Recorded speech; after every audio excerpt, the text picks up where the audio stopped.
ist der Weg und die Wahrheit und das Leben.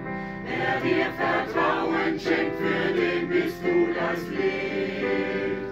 Du willst ihn leiten und ihm wahres Leben geben, ewiges Leben, wie dein Wort es verspricht.